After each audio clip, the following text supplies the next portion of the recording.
Un momento y puede abrir su Biblia en el libro de Isaías capítulo 5. Dice así la palabra del Señor y yo voy a estar leyendo en la Nueva Versión Internacional. Cantaré en nombre de mi amigo querido una canción dedicada a su viña. Mi amigo querido tenía una viña en una ladera fértil. La cavó, la limpió de piedras y la plantó con las mejores cepas. Edificó una torre en medio de ella y además preparó un lagar. Él esperaba que diera buenas uvas, pero acabó dando uvas agrias. Y es así como he titulado la meditación en esta mañana, uvas agrias. Y esta parábola que usted puede leer allí en Isaías está dirigida a todo el pueblo de Judá, o el reino del sur, como así se llamaba, el cual atravesaba un periodo tormentoso. Por un lado estaba el imperio asirio, que se expandía y se fortalecía, y por otro, Judá iba en declive. Además, los sirios y los israelitas, o el reino del norte, ellos intentaron atacar a Judá para obligarle a esta nación a que le ayudara en su lucha contra los asirios. Dentro de la nación de Judá existían males de todo tipo. La enorme maldad de Judá aumentaba acompañada de una depravación generalizada. Hay adjetivos que describe el profeta Isaías en su capítulo 1, versículo 4. Adjetivos como pecadores, como malhechores, como corruptos. Esos adjetivos certifican el incremento de la perversidad. Que tal perversidad los había sumergido en un lastimoso estado moral y espiritual. Es hermoso canto a la viña, pero a la vez triste. Observa el auténtico cuadro de una viña oriental. Los versos 1 y 2 listan datos interesantes sobre el cuidado de los viñedos en las tierras bíblicas. Primero, se dice que se plantaban en una ladera fértil, porque a las vides les aprovecha el terreno arenoso, el sol, el aire, el rocío de la noche, la lluvia. Pero además se cavaban. Los viñedos se cavaban, es decir, se rodeaban allí con una zanja y se construía sobre esa zanja una cerca de postes con ramas espinosas encima para que nadie, ni siquiera los animales pequeños, pudieran tener acceso al viñedo. También se despedregaba. Los terrenos de por sí en Israel son pedregosos. Y los terrenos se les quitaban todas las piedras grandes, todas ellas se sacaban del terreno, porque ciertamente son un estorbo para el crecimiento de las vides. Y a la hora de sembrarlos, el viñador escogía las mejores cepas. Incluso se ha dicho que existe una variedad de uvas en la región de Hebrón, que un racimo puede llegar a pesar hasta 11 kilogramos. Además, construía una torre de observación. Sobre esa torre de observación, el que cuidaba el viñedo velaba sobre todo el viñedo. Déjeme decirle que ahí donde usted ve, vivía el viñador con toda su familia, excepto en los meses de invierno. Y estas torres podían llegar a tomar una altura desde 3 hasta 12 metros de altura. Además, se proveía la viña también de un lagar, que era el sitio cavado, labrado en la roca, donde se llevaba la uva y allí se exprimía y se obtenía el jugo y también el vino. Por supuesto, el agricultor que tanto había invertido, porque voy a decirle algo, para cosechar las vides usted no siembra hoy y cosecha mañana, tiene que esperar como mínimo 3 años. Cuando iba a recoger el fruto, el viñador esperaba recoger uvas de primera calidad. ¿Sabe por qué? Porque el viñedo poseía todas las condiciones para lograr este fin. En cambio, en la parábola de Isaías, Judá dio uvas agrias. Cuando fue el viñador a recoger, recogió uvas agrias. Por tanto, el mensaje amonestante que está contenido en el canto era fácilmente entendible para el pueblo de Judá, porque estaba familiarizado con el tratamiento y resultado del fruto de la vid. Ese mensaje dado por Isaías contiene 3 aspectos fundamentales que yo deseo compartir con usted en esta mañana. Número 1, habían expectativas divinas frustradas. El dueño de la viña, Dios, esperaba que después de haber cultivado y cuidado con tanto esmero el viñedo que era Judá, él cosechara una cosecha de uvas dulces. Pero qué decepción, qué decepción cuando llegó la vendimia, la cosecha de la uva solo encontró uvas silvestres, uvas muy altas. Pero ¿sabe lo que significaba allí en el hebreo la expresión uvas agrias? Esa expresión arroja toda la gravedad del carácter moral y espiritual de Judá, y está encontrada únicamente en el verso 2 y 4 de ese capítulo de Isaías. Y usted sabe lo que significa literalmente. Significa fruto podrido, fruto maloliente, fruto inútil, fruto que no sirve para nada. Isaías, en versos posteriores del 8 al 30, a través de Isaías, Dios condena 6 pecados que se pueden interpretar como esas uvas podridas. El número 1, la avaricia. Había avaricia, la avaricia por tener más propiedades. En Israel las tierras se podían rentar, pero no se podían vender porque eran propiedad perpetua de la familia. Y describe cómo los poderosos trataban de apoderarse de la buena tierra de los débiles.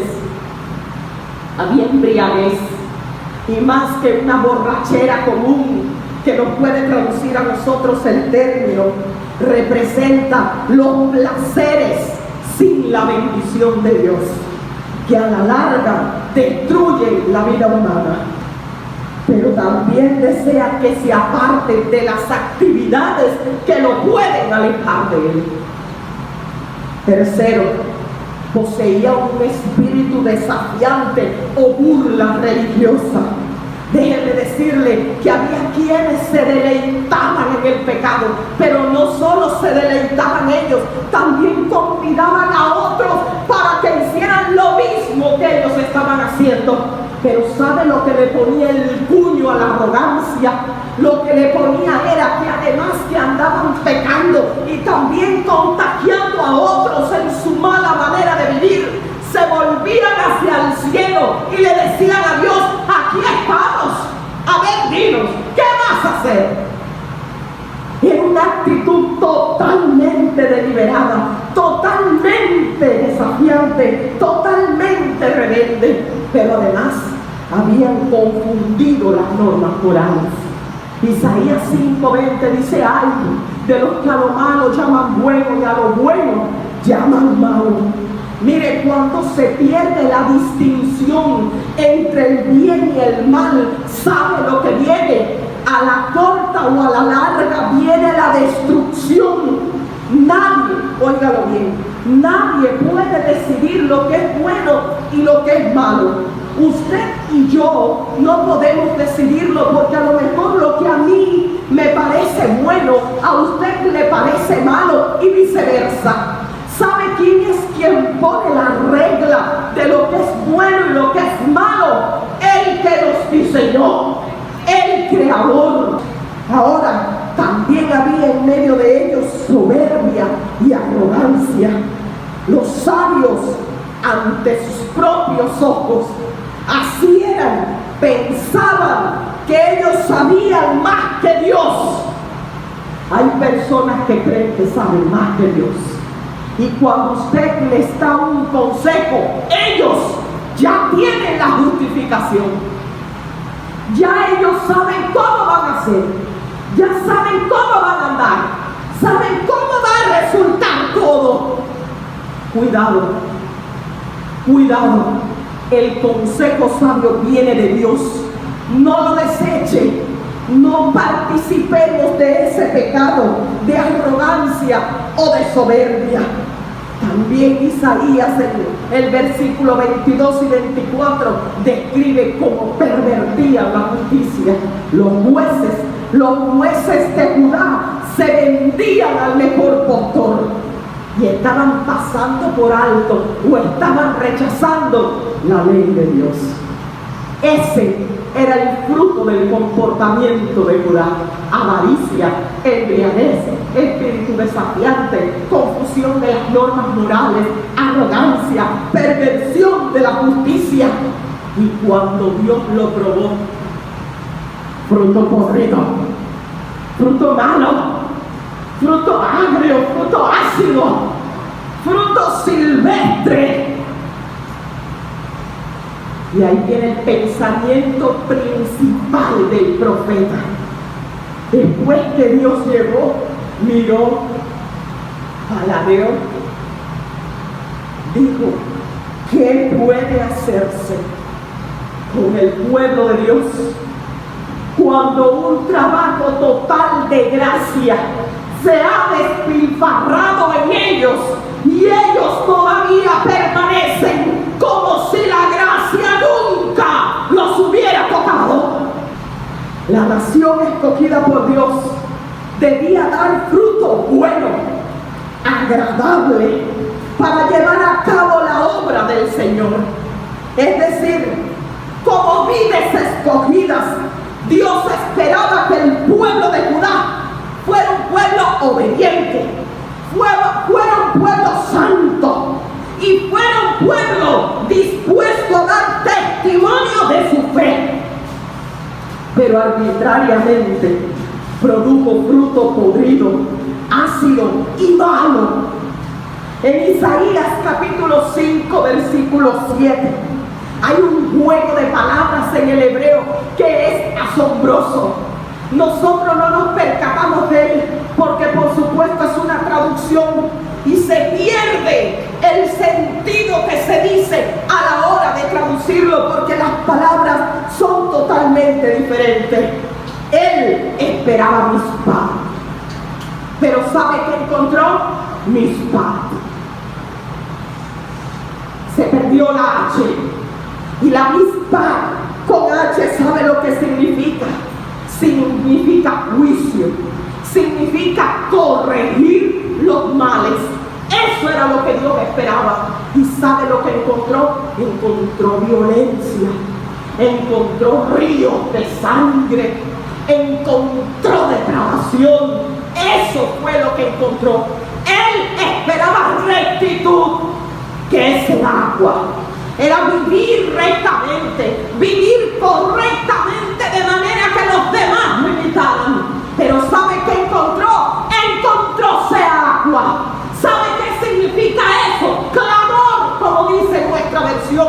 Pero es el clamor que sigue a los gritos de depravación, al grito de anarquía, al clamor de esa disipación que produce el pecado. Dice que se puede comparar al grito de la muchedumbre cuando decían allí: crucifícale. Es esa misma palabra. Eso fue lo que Dios encontró en medio de su pueblo.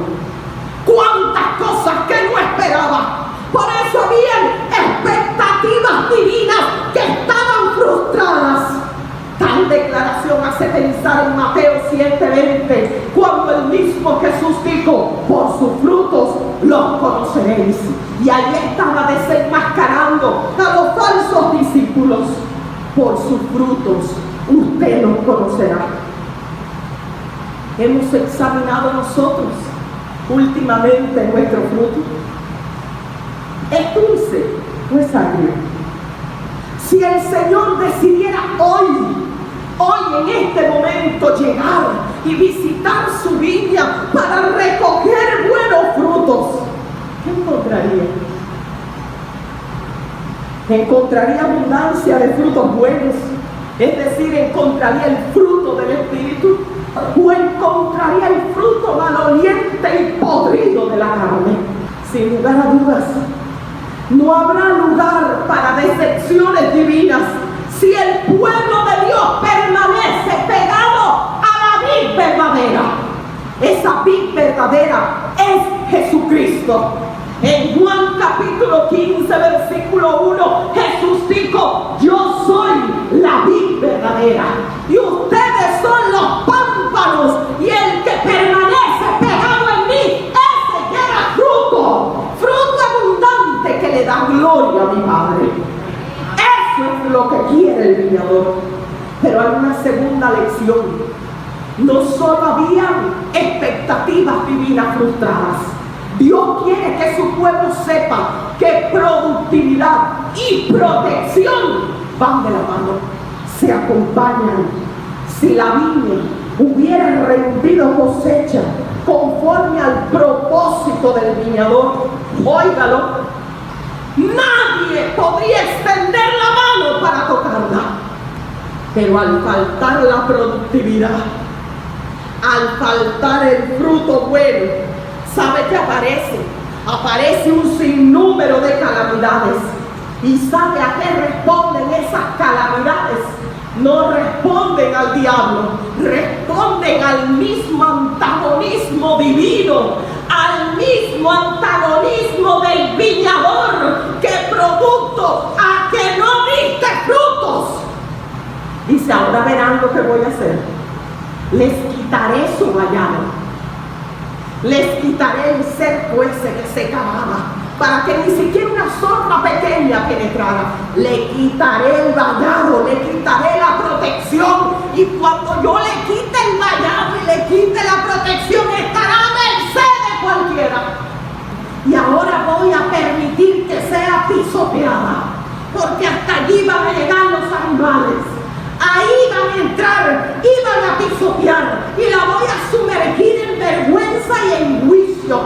La dejaré como un terreno desolado, como un terreno baldío. La exposición al desprecio, a la burla y al rechazo. Pero aún más, cerraré los cielos para que no haya lluvia.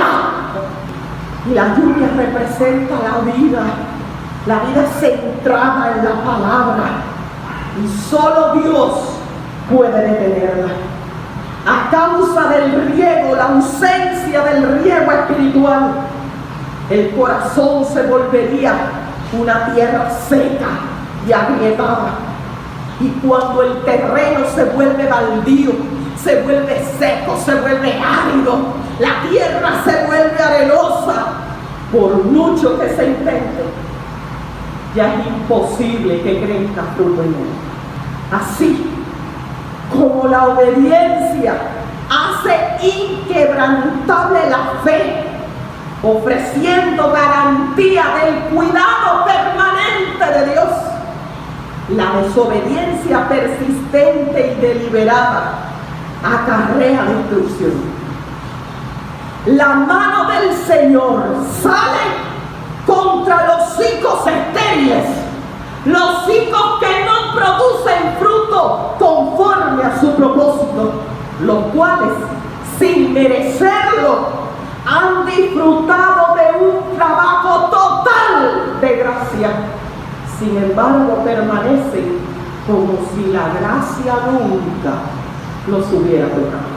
Y número 3, hay otra lección. Hay un derroche de gracia divina. ese minucioso cuidado descrito en los versos 1 y 2 de ese canto a la viña de Isaías. Puede alegorizarse, puede compararse con un derroche de la gracia divina. Dios había plantado a su pueblo con vides escogidas, es decir, lo ha hecho renacer de la semilla incorruptible que es la palabra de Dios.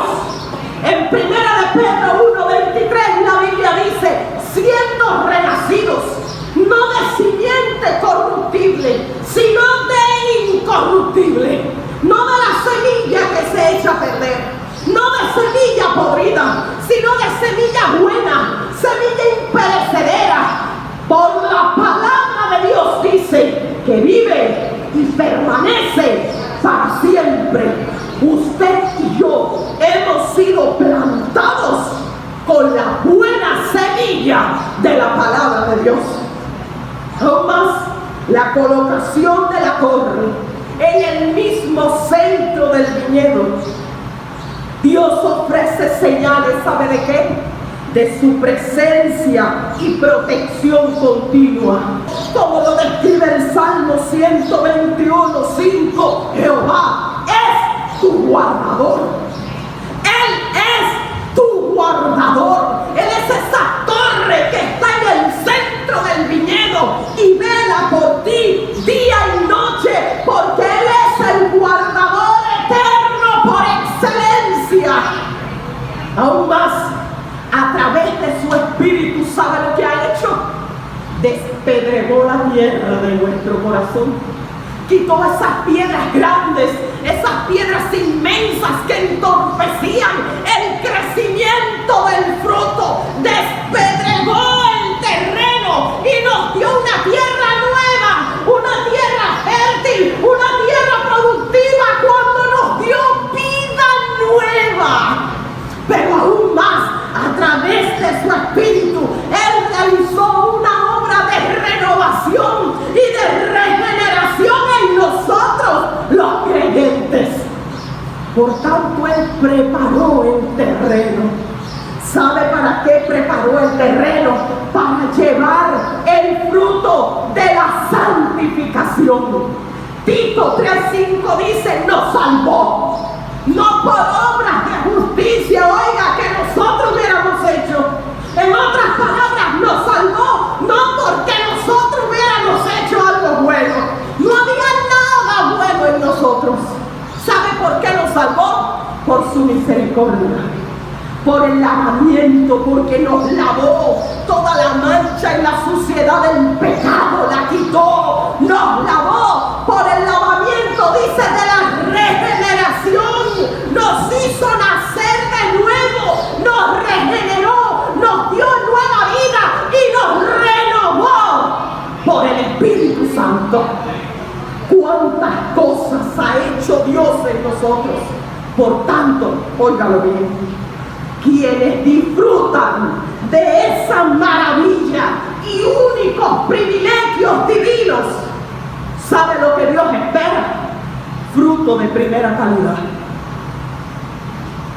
¿Sabe lo que Dios está esperando después que ha hecho un derroche de gracia divina? Frutos de primera calidad. Él no se conforma con menos. Por lo tanto, no frustres sus expectativas. No frustres las expectativas divinas.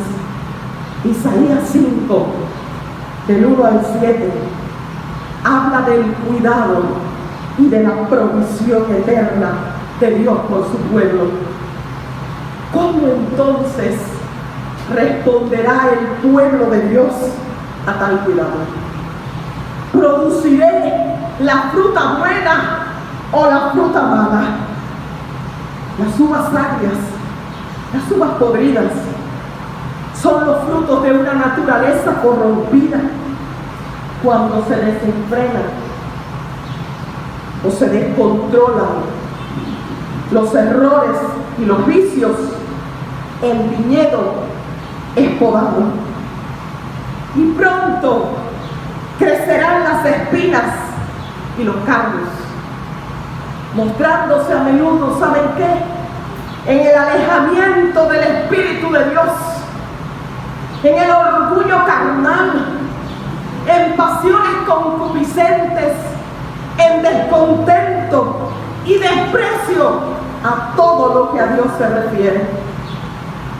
El desprecio a los medios de gracia, a la palabra y al Espíritu. Ese desprecio puede llevar a un fracaso espiritual. Cuando el pueblo de Dios atesora esos medios de gracia, la viña, que es la iglesia, da fruto bueno. Da el fruto bueno en pensamientos, en sentimientos, en palabras y en comportamiento. El deseo del corazón de Dios y en lo que se goza el viñador es en una cosecha de uvas buenas, racimos de 11 kilogramos, la fruta buena de la humildad, de la mansedumbre, del amor, de la santidad, de la justicia y de la obediencia. Dios espera cosechar uvas de oración y de alabanza, fruto de paciencia, para que al final la viña disfrute junto con el viñador en la vida eterna. Podemos alabar a Dios.